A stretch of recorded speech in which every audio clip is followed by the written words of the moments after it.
Ya, karena banyak orang yang marah pada film itu, jadi saya putar posisi saya mau bela aja. Supaya I'm playing devil's advocate untuk soal itu. Yang terakhir, bagaimana kalau saya ambil posisi ekstrim bahwa cinta itu energi paling purba dari kehidupan itu. Dan karena itu dia pasti selalu ada itu. Nafas adalah energi yang disediakan oleh alam, kalau saya mau baca-baca pikirannya Pak Yo, nafas itu energi yang disediakan oleh alam setelah bumi ini ada kecukupan oksigen gitu. Jadi itu mungkin kita bisa periksa secara ilmu pengetahuan, kapan sebetulnya orang bernafas setelah bumi cukup oksigen gitu. Jadi buat saya nafas itu lebih pendek dari cinta itu. Cinta lebih purba dari nafas.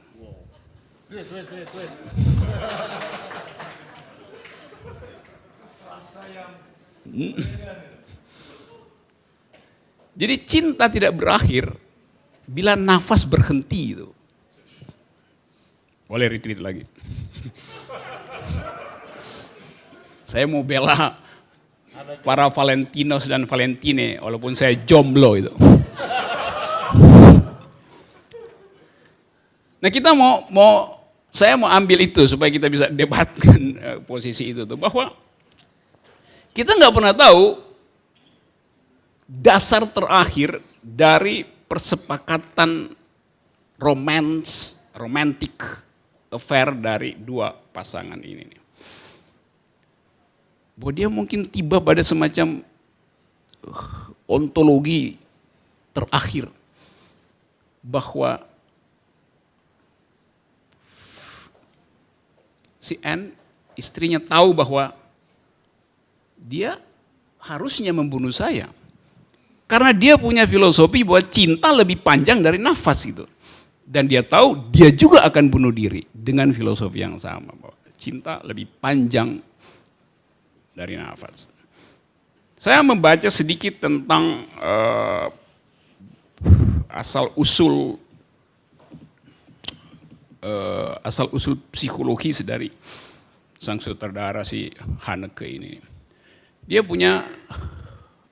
dirawat oleh tantenya yang juga punya kecenderungan bunuh diri dan pernah minta pada Haneke untuk tolong saya di euthanasia gitu. Jadi ada semacam ya preteks di dalam kepalanya itu. Tapi kita nggak bisa hubungkan itu langsung tuh, sebab saya nggak lihat itu berpengaruh secara signifikan pada pembuatan film itu. Yang justru menjadi problem baru kita adalah kita menuntut Haneke itu menghadirkan semacam pergulatan seperti yang Anda sebut tadi itu. Kok kenapa nggak diperlihatkan rasa menerima keadaan. Itu khas film Indonesia itu. Udahlah, terimalah. Jadi dia mau hindari, sebetulnya Haneke ini membaca bahwa nanti ada orang Indonesia yang jadi galau dengan film ini, makanya dia tutup dulu. Dia khas orang Indonesia itu, kok nggak digini. Ya kita mau lampaui itu sebetulnya, walaupun saya juga merasa ini kok lamban itu. Tapi kemudian kita bisa nikmati ulang bahwa diajukan satu masalah baru tadi, bahwa kalau cinta itu misalnya diformulasikan dengan satu rumus kimia sehingga cinta itu sebetulnya adalah hologram. Bisa dibawa kemana aja tuh. Jadi pertemuan dua hologram pasti infinite. Dan itu yang membuat kita percaya, sama seperti keyakinan bahwa akan ada hari kiamat. Jadi fungsinya kenapa mesti ada hari kiamat? Ya supaya kalau kita disiksa di sini nggak terlalu menyakitkan lah, karena kita percaya nanti ada kebahagiaan gitu. Apa nama? Beyond nafas itu. Semacam disodori permen hari kiamat. Kalau nggak kan kita gila disiksa, tapi aduh, oke lah siksa aja tuh nanti masuk surga tuh. Jadi